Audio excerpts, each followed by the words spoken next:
Sebagai seorang suami, lelaki biasanya merasa mempunyai peran yang jauh di atas segala-galanya. Sehingga kadangkali lelaki merasa bahwa ia dapat memperlakukan istrinya dengan semena-mena. Padahal sebagai seorang suami, harusnya laki-laki tetap wajib membahagiakan istrinya, sekalipun itu hanya sebatas menjaga perasaannya saja. Karena meskipun seorang istri harus berbakti kepada suaminya, tetap saja doa dari istri adalah kekuatan yang sangat berarti bagi seorang suami dalam mencapai segala hajat dan kesuksesannya. Kisah kali ini menceritakan seorang suami yang selalu bersikap kasar terhadap istrinya yang baik. Seperti apakah ceritanya? Berikut adalah kisah lengkapnya.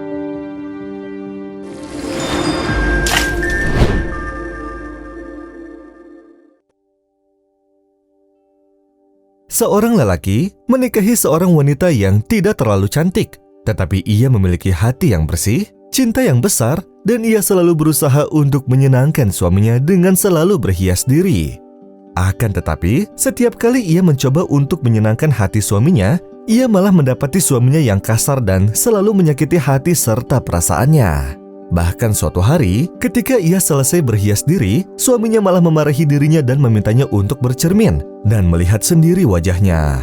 Ia meminta agar istrinya segera menghapus riasan yang ada di wajahnya, sehingga istrinya pun langsung membasuh riasan yang ada pada wajahnya sembari menangis. وَقُلْ لِعِبَادِي يَقُولُوا الَّتِي هِيَ أَحْسَنُ إِنَّ الشَّيْطَانَ يَنزَغُ بَيْنَهُمْ إِنَّ الشَّيْطَانَ كَانَ لِلْإِنسَانِ عَدُوًّا مُبِينًا.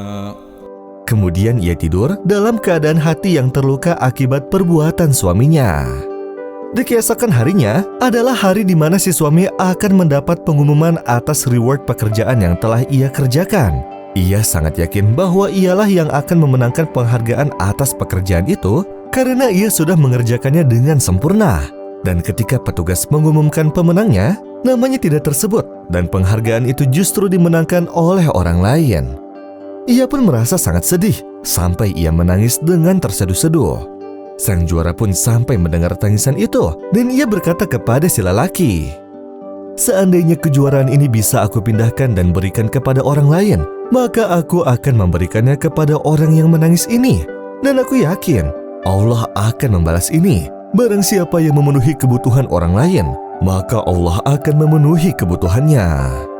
Sejak saat itu, si suami mengingat atas apa yang sudah ia lakukan terhadap istrinya setiap waktu. Maka ia pun menjadi sangat menyesal dan mulai saat itu juga ia mulai memperlakukan istrinya dengan sangat baik, penuh kasih sayang dan tidak pernah melukai hatinya lagi. Lalu sejak saat itu, si suami pun mendapatkan pekerjaan yang jauh lebih layak, sesuai dengan apa yang ia inginkan. Itulah ganjaran dari memuliakan seorang istri. Ketika kita melukai hati dan perasaannya, niscaya kebahagiaan pun tidak akan pernah datang menghampiri kita. Begitupun sebaliknya, di balik keberhasilan seorang suami, ada doa yang tulus dari seorang istri. Semoga kita sebagai lelaki dapat memuliakan istri kita, dan semoga sebagai seorang perempuan, kita dapat berbakti sebaik mungkin terhadap suami kita. Amin ya robbal alamin. قل يا عبادي الذين آمنوا اتقوا ربكم للذين أحسنوا في هذه الدنيا حسنة وأرض الله واسعة إنما يوفى الصابرون أجرهم بغير حساب